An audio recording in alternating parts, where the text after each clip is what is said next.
Steph, thank you so much. So these are tough days indeed for restaurant and small business owners in regions which have basically been rolled back in this revised stage 2. The Ford government yesterday announcing $300 million for affected businesses in Toronto, Peel and Ottawa to offset things like hydro and tax bills.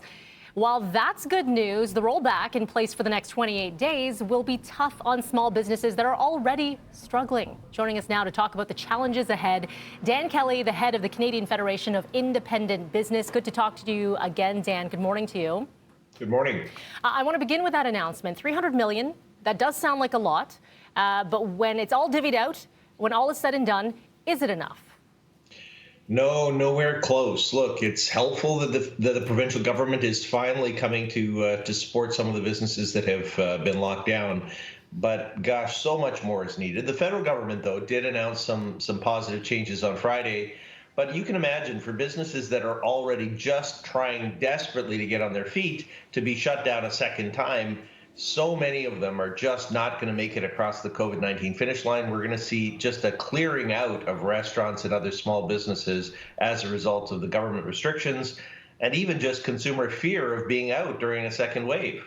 Well, that's it. Even in some regions, we're hearing of stories where some regions are saying, listen, we only want to take locals, or we only want to, we've heard some testimonials in Niagara region saying they're nervous. You know, they're changing their business model right now to try to adapt because no one knows how long this is going to last or these restrictions, how long they're going to be in place. So for any of the business owners that you're speaking with, what else can be done to assist, to help? Yeah, look, the two big expenses for most small companies are, one, their wage bill, and two, their rent bill.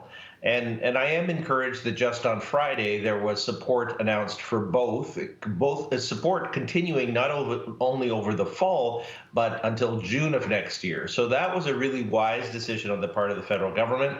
They've extended the wage subsidy, they've extended and created a brand new rent subsidy, both of which are a lot better designed than some of their earlier counterparts. On top of that, there was an expansion of the CEBA loan program, but still tons of businesses are slipping through the cracks of these programs. If you're very small, you employ only family members, or you don't have a business bank account, you may not even qualify for some of these programs, and that needs to change. But look, we have, for my members right now, only about 30% of them tell us that their sales are at normal levels. 70% are below water. And I can tell you that most businesses that are open today are losing money every day they're open. So what does this mean for long term? Obviously, it's tough to predict a timeline here, but if we're going to see a number of these small businesses go under for our economy, what is this going to mean? It's hugely impactful on the economy more broadly. Behind every door in a small business that closes is a family that no longer has a source of income, and of course, loads of employees that no longer have a job. So really, I encourage everyone to get out there and support their small businesses in their local communities. If we want them to survive, we've got to be there for them. We've created a campaign called Small Business Every Day that allows consumers to take a pledge to support small business on days like Amazon Prime Days. It's even more critical to support small local retailers if we want them to be around during the holiday season. Yeah, they're definitely part of our community, fabric of our community. Dan, we appreciate your time, and we send our love to all of the small business owners. And yes, do support if you can. Thank you. Thanks so much.